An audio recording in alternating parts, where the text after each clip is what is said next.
John, you found something that's not just a brand new game, but it's also a really old game. But it's also really, not a game, right? But also Right. not a game, right? It's all of those things, and it's none of those things, and it's all of those things. You're right. Yeah.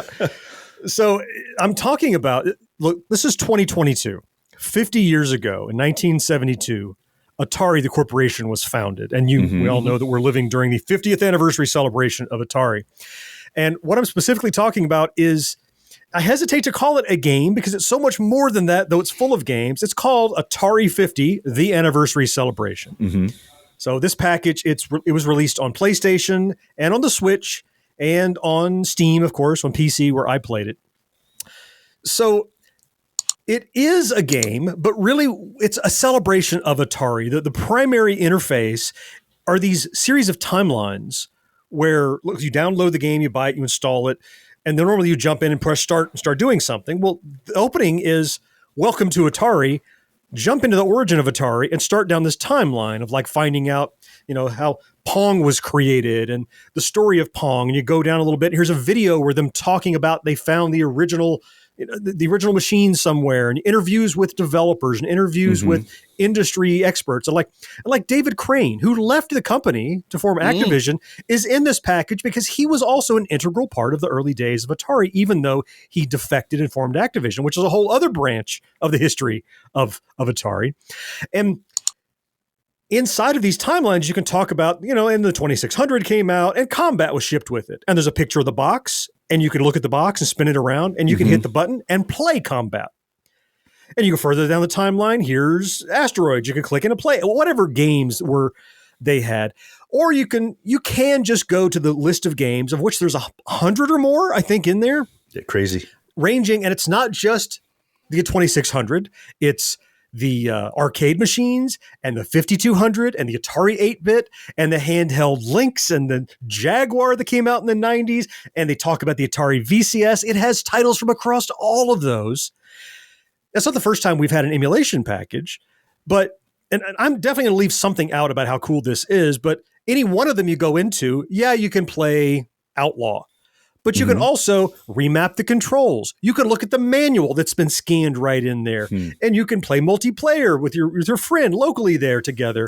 Or you can do a save state and come back later and jump into it. And all of that is integrated into the timeline where you're learning and celebrating the history of this pivotal Gen X era gaming company. The one thing that I want to just pop in here while you're talking about this, John, we have had a lot of opportunities and a lot of ways to play Atari 2600 over the years. Sure. We've got Stella, the emulator. You can get stuff on Grand Old Games. You can download your own ROMs and play from a thing like Launchbox and different emulation and front ends for decades. We've had them. Hyperspin. Everybody has their own different emulation front end. I'll say since 1972, this is the greatest front end for Atari 2600 emulation ever. It's incredible. And it's not just because you have these cool graphics or the slidey little things. It's the ways that you can get into game playing, but also the reverence that they show to the history of the 2600 and the people involved. And it's perfect because, like you said earlier, you know, the 2600, they're giving you a little historical thing, came packed in with Combat, and you can click that and you're playing Combat. That's a brilliant piece of coding, brilliant front end. That's exactly what nostalgic gaming should be for every platform. If they ever do 30 years of NES or Sega 1, whatever the console was, anything that they're going to do, this is the company that should be doing it. And it was Digital Eclipse, right? Oh man, Digital Eclipse. Oh yeah. You had them, some of their people jumped in on our live stream. Like some of their head people, right? Mike Mika, the guy who's the CEO and a developer, he was on the stream. Yeah. I mean, that just shows you, because we're not Linus Tech Tips. We're not Mr. Beast. But that guy saw the live stream popping up. I think they retweeted your tweet. They did. Yeah. And then they joined the live stream to see what Generation X people really thought of their creation. Yep. You need to put these guys in charge of all of those emulation platforms for anniversary things from here to the end of time. They're awesome. I think so. Yeah. Yeah, I totally agree. And after watching John's many videos on the various aspects of this, I purchased it. And let me tell you, if you jump right to the games, you're doing yourself a disservice. Yeah, you're missing out on the context. Yeah. Because like you said, Georgia, you said it perfectly. You get that nostalgia feel by going through that timeline and seeing when things came out. And even I read some of these histories and watched some of these videos because they were really, they're not super long. They make their lengths. I think they made these things are perfect. Like they're just little bite-sized things. You can get the information. Then you go and play the game. You know, I mean, how it's, you know, and some of the games, admittingly, are not that fun today's standards to play, but they're part of the whole. They're part of the entire package, you know? Yeah. I played it. I'm like, oh, I remember original combat. But also don't forget that underneath the original combat, they had the new versions of the game.